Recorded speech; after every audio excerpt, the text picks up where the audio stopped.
Om Sai Ram, chapter number 23, Sai Satcharitra, chapter number 23. I am so thankful. Yoga and onion, Shama cured of snake bite, cholera ordinance broken, ordeal of Guru Bhakti. Preliminary. Really, this Jiva, human soul, transcends the three qualities. They were Sattva, Rajas and Tamas, but being deluded by Maya, he forgets his nature, which is existence, knowledge, bliss, and thinks that he is the doer and enjoyer, and thus entangles himself in endless miseries and does not know the way of deliverance. The only way of deliverance is loving devotion towards the Guru's feet. The great player or actor Lord Sai has delighted his bhaktas and transformed them into himself. That is his nature. We regard Sai Baba as an incarnation of God for reasons already stated, but he always said that he was an obedient servant of God to an incarnation. He showed the people the way how to behave satisfactorily and carry out the duties of their respective stations in this life. He never emulated others in any way, nor asked others to have something done for him. For him, who saw the Lord in all movable and immovable things of this world, humility was the most proper thing. None he disregarded or disrespected, for he saw Narayan, the Lord in all beings. He never said, I am God, but that he was a humble servant, and he always remembered him and always uttered, Allah Malik. God is the sole proprietor or owner.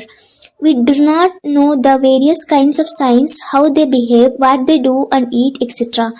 We only know that by God's grace they manifest themselves in this world to liberate and ignorant and bound souls.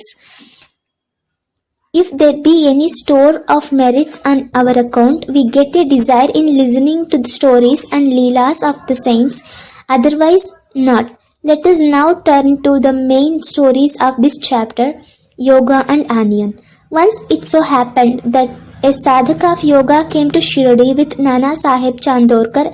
He had studied all the works on yoga, including the Yoga Sutras of Patanjali, but had no practical experience. He could not concentrate his mind and attain samadhi even for a short time. He thought that if Sai Baba be pleased with him, he will show him the way to attain samadhi for a long time. With this object in view, he came to Shirdi, and when he went to masjid, he saw Sai Baba eating bread with onion. On seeing this, a thought arose in his mind, how can this man eating stale bread with raw onion solve my difficulties and help me? Sai Baba read his mind and said to Nana Sahib, O Nana, he who knows the power to digest onion should eat it and none else. Hearing this remark, the yogi was wonderstruck, and then he fell at Baba's feet with complete surrender. With pure and open mind, he asked his difficulties and got their solution from Baba. Thus being satisfied and happy, he left Shirdi with Baba's Udi and blessings. Shama cured of snake bite. Before Hemadpant begins the story, he says about the jiva that it can be very well compared with a parrot, and that they both are bound, the one in the body and the other in a cage. Both think that their present bound state is good for them. It is only when a helper, that is Guru, comes and by God's grace opens their eyes and liberates them from their bondage, that their eyes are opened to a greater and larger life, compared to which their former limited life is nothing. In the last chapter, it was shown how Baba anticipated the calamity that was to befall on Mr. Mirakar and rescued him from it. Now let the readers hear a story grander than that. Once Shama was bitten by a poisonous snake. His little finger of the hand was stung, and the poison began to spread into the body. The pain was also severe, and Shama thought that he would pass off soon.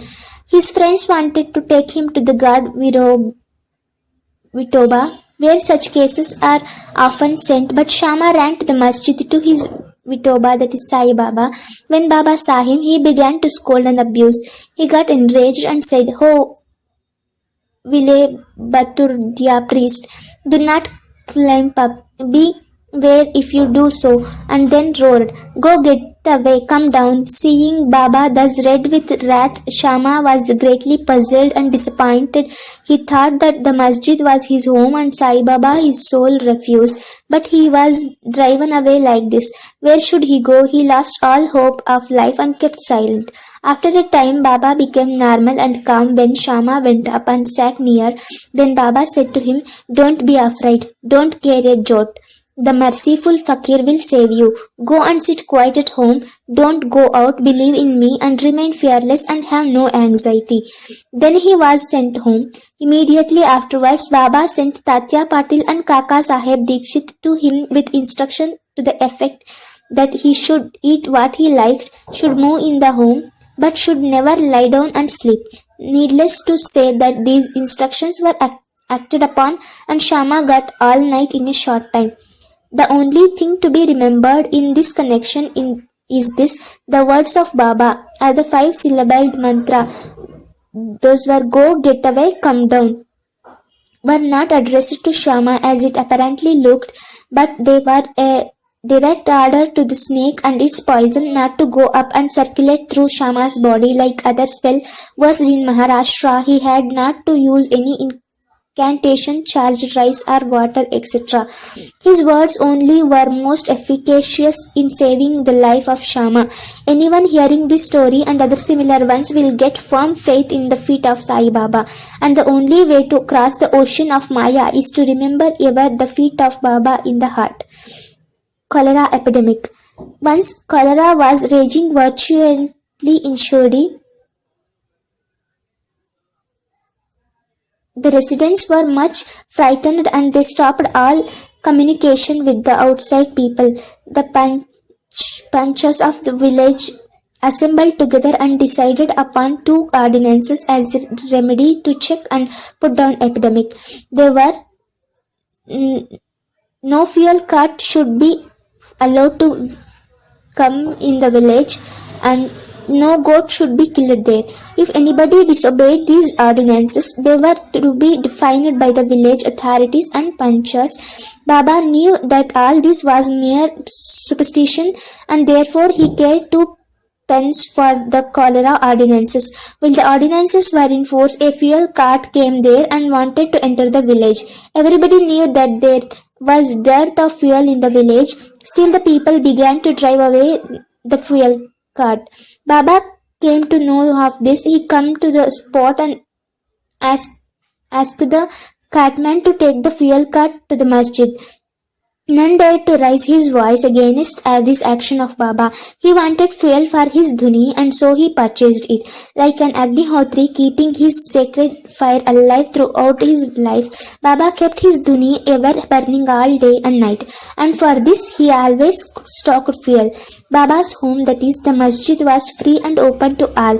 It had no lock and key, and some poor people removed some wood from there for their use.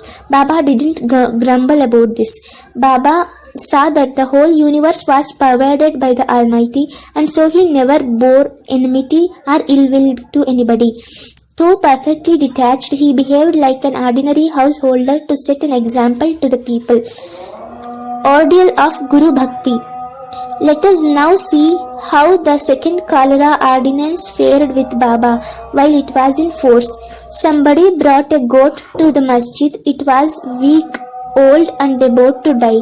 At this time, Fakir Pir Muhammad of Malegaon alias Bade Baba was near. Sai Baba asked him to behead it with 1 stroke and offer it as an oblation. This Bade Baba was much respected by Sai Baba. He always sat on the right hand of Sai Baba. After the chilim, that is the pipe, was first smoked by him, it was then offered to Baba and others. After the dishes were served at him of taking meals at noon, Baba respectfully called Bade Baba and made him to sit on his left side, and then all partook of food. Baba paid him also daily ₹50 out of amount collected as dakshina. Baba accompanied him 100 paces whenever he was going away. Such was his position with Baba. But when Baba asked him to behead the goat, He flatly refused, saying why it should be killed for nothing. Then Baba asked Shama to kill it. He went to Radha Krishnamai and brought a knife from her and placed it before Baba. Knowing the purpose for which the knife was taken, she recalled it. Then Shama went to bring another knife, but stayed in the Vada and didn't return soon. Then came the turn of Kaka Saheb Dikshit. He was good gold, no doubt, but had to be tested. Baba asked him to get knife and kill the goat. He went to Satya's Vada and returned with a knife. He was ready to kill it at Baba's bidding. He was born in a pure Brahmin family and never in his life knew killing.